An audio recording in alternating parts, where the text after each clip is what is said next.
a respeito à participação, que o deputado Jean falou, eu coloco completamente. Já no que diz respeito ao nosso poder de legislar, fazer leis, enfim, nós somos limitados. E eu penso que isso poderia modificar um pouco.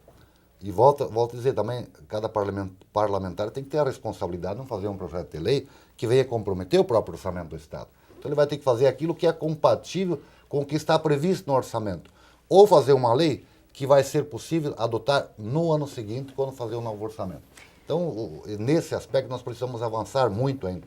Mas isso cabe desde o Congresso Nacional, alterar a Constituição, cabe um aperfeiçoamento na peça orçamentária por parte do Congresso Nacional e que venha também nas constituições estaduais, porque nós só podemos fazer alterações que são permitidas até o limite onde a Carta Maior nos permite fazer. Inclusive, nessa última semana também discutiu-se e está circulando na Assembleia Legislativa um estudo sobre a questão dos projetos autorizativos, né? A possibilidade também de acabar com isso também limitaria ainda, de certa forma, essa prerrogativa. É porque a partir do momento que você não tem a prerrogativa de gerar despesa, você fazer um projeto de lei autorizando outro a gerar despesa é uma forma de querer burlar isso, uma forma que não é. E o outro vai fazer se puder. O outro vai fazer se puder. Então a gente está brincando de que está fazendo e o outro está brincando que acredita que a gente esteja fazendo. Sabe, é um jogo de brincadeira que não leva a lugar nenhum, que não leva a momento nenhum. Então, quer dizer, o projeto autorizativo, eu acho que realmente não cabe a deputado fazer autorizative, o que tem que fazer é aquilo que o Silvio falou,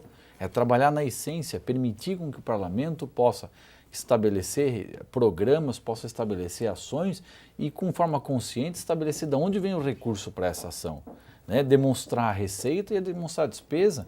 E também o parlamentar não pode criar uma ação que não tenha origem, que não tenha recurso para execução. Né? O grande processo é o faz de conta. Né? Pior, deputado Jean, esse projeto de lei autorizativo cria uma expectativa para um grupo de pessoas ou de interessados, ou parte da sociedade.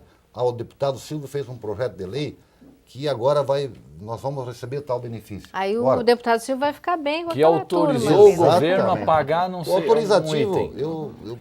E o governo não tem dinheiro para pagar, e daí? O que aí adiantou? O governo fica mal. Em vez de fazer um projeto autorizativo, vamos fazer uma indicação, né, sugerindo ao governo tal ação.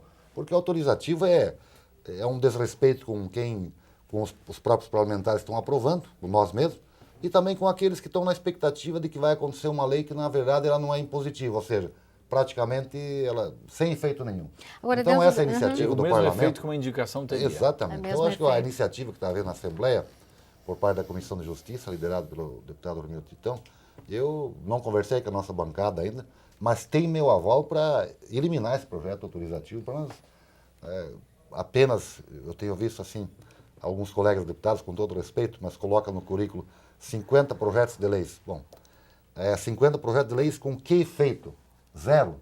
Tá? Então eu prefiro fazer um projeto, ou dois, ou aquilo que é possível. Que deu retorno para a sociedade. Mas que deu retorno, porque senão eu estou enganando.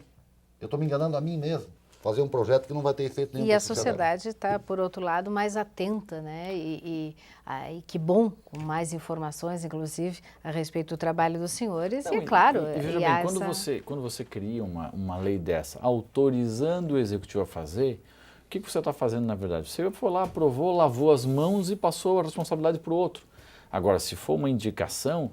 O parlamentar vai fazer a indicação, se ele quiser que realmente ande, ele vai pegar a indicação debaixo do braço, vai lá conversar com o governador, negociar politicamente, vai falar o que é com o secretário, perfeitamente correto, vai buscar né? a forma de execução dessa indicação, desse pedido, vai levar ao grupo, vai agir dentro do processo político. O deputado Silvio falou, né, a necessidade e o dever de um parlamentar, sim, de pensar em questões que venham um benefício de toda a sociedade, não um determinado segmento, ou como os senhores dizem, né, passar a bola para o outro lado simplesmente.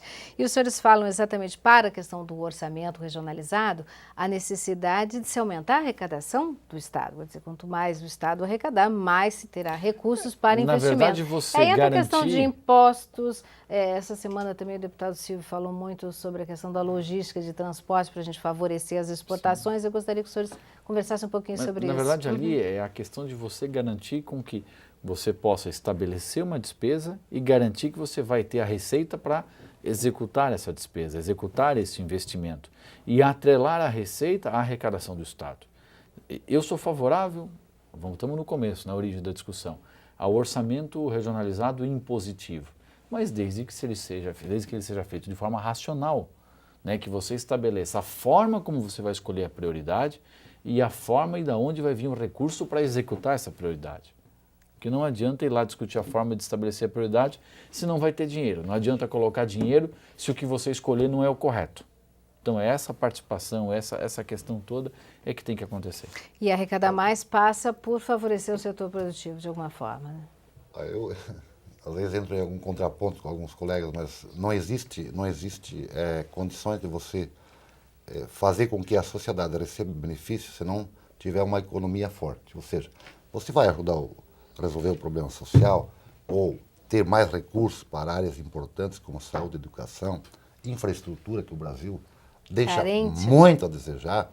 Nós estamos com o nosso sistema rodoviário praticamente em péssimas condições, com exceções onde foi pedagiado, né, e talvez seja um modelo de ser debatido mais e partir para esse campo, para que o sistema rodoviário brasileiro modifique de condições da nossa empresa de um modo geral, não vamos falar empresário, empresa, poderem competir com o mercado internacional.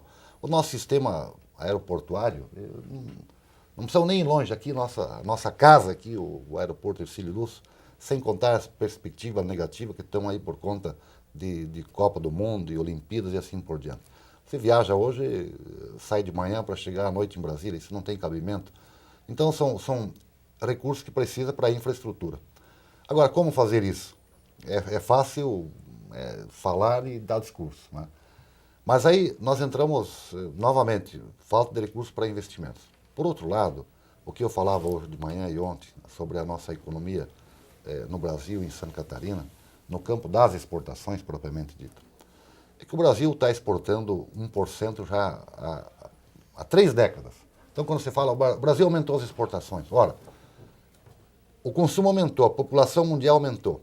Se nós estamos exportando na faixa de 0,9%, 1,2%, 1,1%, é porque nós estamos exportando praticamente igual a 20 anos, 30 anos atrás. E onde é que nós encontramos as barreiras? Encontramos porque nós não temos políticas públicas de exportação. Nós temos uma elevada carga tributária, né, altos encargos sociais na folha de pagamento, que outros países não têm. Nós chegamos a 100% dos nossos encargos sociais na folha de pagamento. E entrou a logística, que eu falei, quando você vai transportar um produto. Quando não tem ferrovia, não tem hidrovia, é só rodovias, e aí em péssimas condições, o custo vai, evidentemente, se eleva. Além de nós estar exportando commodities, ou seja, produtos que não agregam valor, não agregam mão de obra, não agregam impostos. Nós exportamos você exporta a laranja e importa o suco. Exatamente. Importa o minério de ferro e compra a bicicleta ou carro. Né? Para quem nós estamos dando essa mão de obra? Para quem nós estamos dando impostos? Então eu defendo, ou seja, sou crítico, construtivo, na defesa de políticas públicas para exportar. Com isso, nós vamos vender para muito mais produtos acabados e temos condições de ter um desenvolvimento maior do Brasil. Eu concordo com o Silvio, porque o que acontece na prática, né? Muitas vezes as pessoas reclamam, mas o governo está dando uma isenção de IPTU, vamos pegar um governo municipal, para uma empresa que se instalar num determinado terreno. Há uma isenção de IPTU durante 10 anos. Bom, se a empresa não se instalar naquele terreno e for para um outro estado, a outra ponta do país, aquele IPTU não vai ter muito valor mesmo durante os 10 anos. Agora, se a empresa se instalar e a prefeitura der uma isenção de IPTU durante 10 anos, a empresa vai gerar lá 100 empregos. São 100 pessoas a menos na fila da assistência social. São 100 pessoas a menos que dependem exclusivamente do SUS. São pessoas que vão poder adquirir um plano de saúde, são pessoas que vão poder, além de sair do custo de manutenção do poder público, elas vão poder investir também, elas vão gerar mais emprego, porque uma vai no restaurante, outra vai comprar um carro, você circula a economia. E quando você circula a economia, você gera o ciclo positivo, que é o quê? O aumento da arrecadação, o aumento da receita do Estado. Quando o Estado aumenta a arrecadação, aumenta a sua receita, ele tem mais dinheiro para investimento. Por isso que aquela questão de você fazer o orçamento regionalizado de forma impositiva, mas atrelado a um instrumento capaz de medir a receita, como hoje são os poderes, como hoje é a questão da educação, como hoje é a questão da saúde, é na mesma forma. Percentuais definidos, né? Pré-estabelecidos. Você vai discutir valores? Vai. Mas você discute o valor daquela obra que você vai colocar no orçamento e você discute quanto por cento da receita vão vir para o orçamento regionalizado.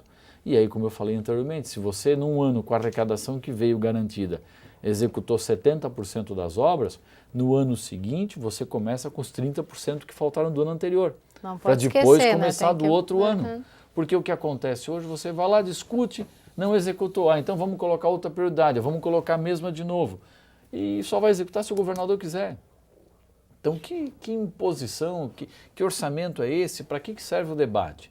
Às vezes, um prefeito, um vereador, um amigo do governador, tem muito mais força na execução de um investimento, de uma obra, do que tem toda a Assembleia Legislativa e toda uma audiência pública do orçamento regionalizado. Por causa da metodologia, né? Por causa da metodologia. Quer dizer, além da aí PEC... tem gente que... A gente vai lá e faz a reunião na comunidade e tem gente assim, eu não vou participar disso aí.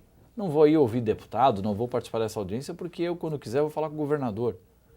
E a pessoa realmente não faz nada, chega no final, fala com o governador, é amigo e faz a obra que a pessoa entendeu ser mais importante.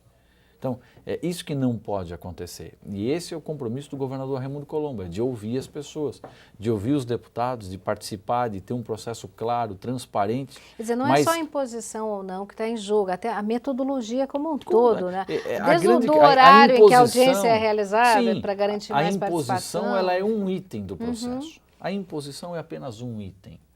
Mas ela não tem fundamento nenhum se não tiver atrelada a uma outra série de itens. Coisas. Agora, qual o procedimento? Quer dizer, foi aprovada a admissibilidade dessa PEC em plenário, passa a tramitação nas comissões.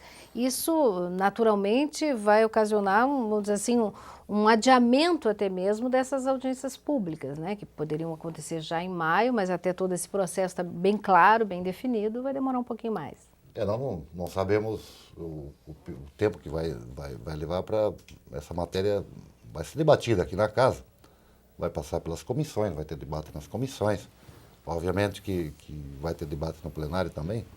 Eu não poderia assim definir se hoje vai ser aprovado ou não vai ser aprovado. Claro. Mas o importante é que essa matéria está em debate e enquanto ela estiver sendo debatida aqui na Assembleia, é provável que nós vamos aguardar um pouco até para ver o desfecho final, ou pelo menos ter uma perspectiva desse desfecho final, para depois nós irmos aos municípios, irmos às regiões. Aí sim anunciar a sociedade. E a campo com a regra definida. Né? Isso aí. Vamos começar a jogar, e não então só para passar definida. a bola, como a gente falava, né? E não só para passar a bola para o adversário. Mas mesmo assim, se a gente tiver a mudança da regra, a gente ainda vai levar pelo menos uns 2 ou 3 anos para voltar a ter credibilidade no processo. Porque a credibilidade só vai acontecer de fato quando uma obra das que foram elencadas pela comunidade estiver concluída e inaugurada. Aí a credibilidade diferente do orçamento não se impõe, né? Se conquista. Se conquista. Aí que é a grande questão. Não adianta você fazer um orçamento impositivo sem credibilidade. Você tem que conquistar a credibilidade do processo. Essa credibilidade. Deputados, muito obrigada. Foi muito bom a gente conversar assim, com toda a tranquilidade a respeito desse assunto, orçamento regionalizado, impositivo ou não, quais seriam as vantagens para toda a sociedade e até mesmo para o desenvolvimento do Estado, porque a partir do momento que você aplica bem os recursos do Estado, você gera mais desenvolvimento, com as comunidades um pouco mais satisfeitas e realmente tendo essas prioridades realmente atendidas. Muito obrigada pela presença, obrigada a você pela audiência, você que sempre nos acompanha pela TVA e pela Rádio AL Online. Até a próxima semana em mais um Parlamento Debate. O assunto com certeza é sempre do seu interesse.